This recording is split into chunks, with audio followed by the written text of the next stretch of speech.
Les Actes des Apôtres, chapitre 7.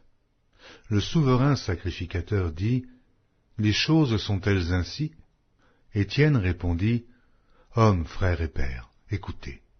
Le Dieu de gloire apparut à notre père Abraham lorsqu'il était en Mésopotamie, avant qu'il s'établît à Charan, et il lui dit, « Quitte ton pays et ta famille et va dans le pays que je te montrerai. » Il sortit alors du pays des Chaldéens et s'établit à Charan.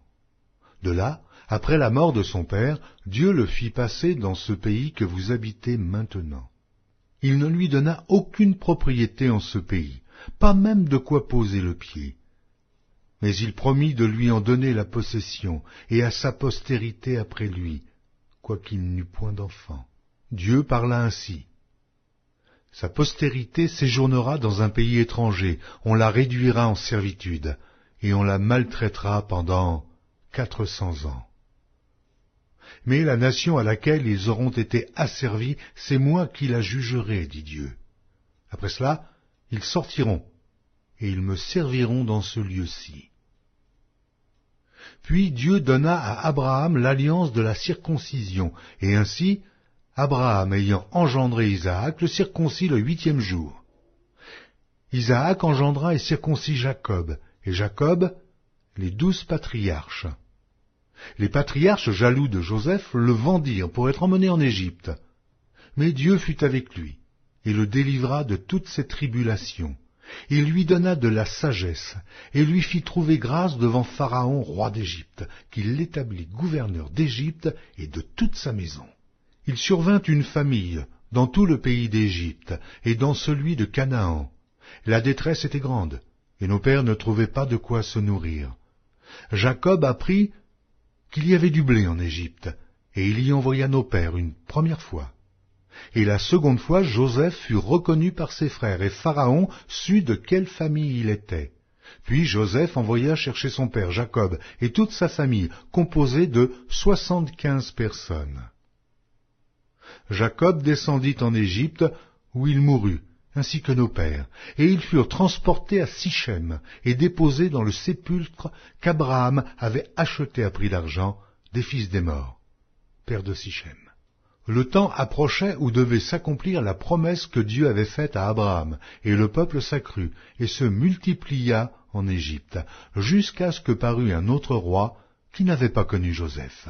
Ce roi, usant d'artifices contre notre race, maltraita nos pères, au point de leur faire exposer leurs enfants pour qu'ils ne vécussent pas. À cette époque naquit Moïse, qui était beau aux yeux de Dieu. Il fut nourri 3 mois dans la maison de son père, et, quand il eut été exposé, la fille de Pharaon le recueillit et l'éleva comme son fils. Moïse fut instruit dans toute la sagesse des Égyptiens, et il était puissant en parole et en œuvre.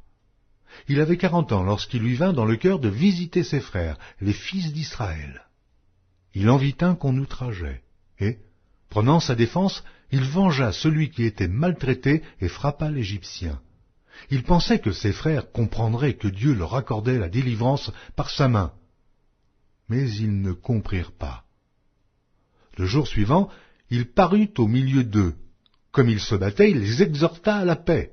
« Hommes, dit-il, vous êtes frères, pourquoi vous maltraitez-vous l'un l'autre » Mais celui qui maltraitait son prochain le repoussa en disant « Mais qui t'a établi chef et juge sur nous ? Veux-tu me tuer comme tu as tué hier l'Égyptien » À cette parole, Moïse prit la fuite et alla séjourner dans le pays de Madian, où il engendra 2 fils. 40 ans plus tard, un ange lui apparut au désert de la montagne de Sinaï, dans la flamme d'un buisson de feu.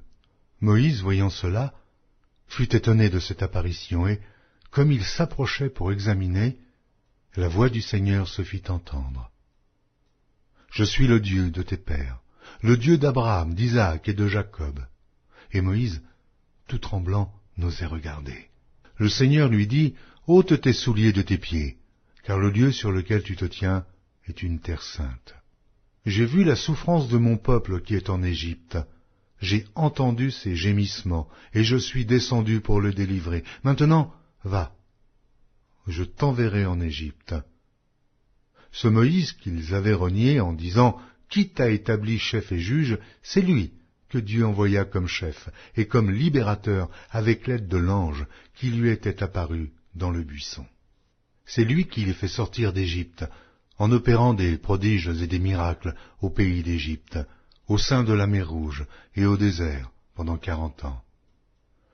C'est ce Moïse qui dit aux fils d'Israël, « Dieu vous suscitera d'entre vos frères un prophète, comme moi. » C'est lui qui, lors de l'assemblée au désert, étant avec l'ange qui lui parlait sur la montagne de Sinaï et avec nos pères, reçut des oracles vivants pour nous les donner. Nos pères ne voulurent pas lui obéir. Ils le repoussèrent, et ils tournèrent leur cœur vers l'Égypte, en disant à Aaron, « Fais-nous des dieux qui marchent devant nous, car ce Moïse, qui nous a fait sortir du pays d'Égypte, nous ne savons ce qu'il est devenu. » Et en ces jours-là, ils firent un veau. Ils offrirent un sacrifice à l'idole, et se réjouirent de l'œuvre de leurs mains.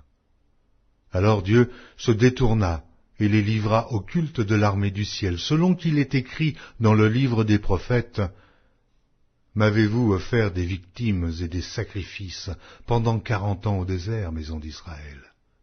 Vous avez porté la tente de Moloch et l'étoile du dieu Renfant, ces images que vous avez faites pour les adorer.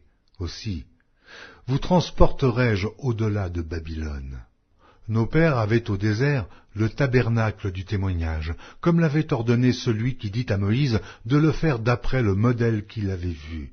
Et nos pères l'ayant reçu, l'introduisirent sous la conduite de Josué, dans le pays qui était possédé par les nations que Dieu chassa devant eux. Et il y resta jusqu'au jour de David. David trouva grâce devant Dieu et demanda d'élever une demeure pour le Dieu de Jacob. Et ce fut Salomon qui lui bâtit une maison. Mais le Très-Haut n'habite pas dans ce qui est fait de main d'homme, comme dit le prophète. Le ciel est mon trône, et la terre mon marchepied.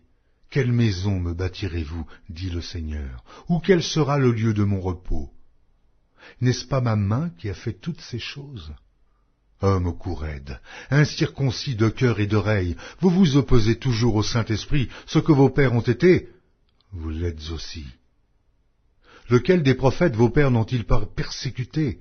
Ils ont tué ceux qui annonçaient d'avance la venue du juste, que vous avez livré maintenant, et dont vous avez été les meurtriers. Vous qui avez reçu la loi d'après des commandements d'anges, et qui ne l'avez point gardée. En entendant ces paroles, ils étaient furieux dans leur cœur, et ils grinçaient des dents contre lui. Mais Étienne, rempli du Saint-Esprit, et fixant les regards vers le ciel, vit la gloire de Dieu, et Jésus, debout à la droite de Dieu. Et il dit, « Voici, je vois les cieux ouverts, et le Fils de l'homme debout à la droite de Dieu. » Ils poussèrent alors de grands cris, en se bouchant les oreilles, et ils se précipitèrent tous ensemble sur lui, le traînèrent hors de la ville, et le lapidèrent.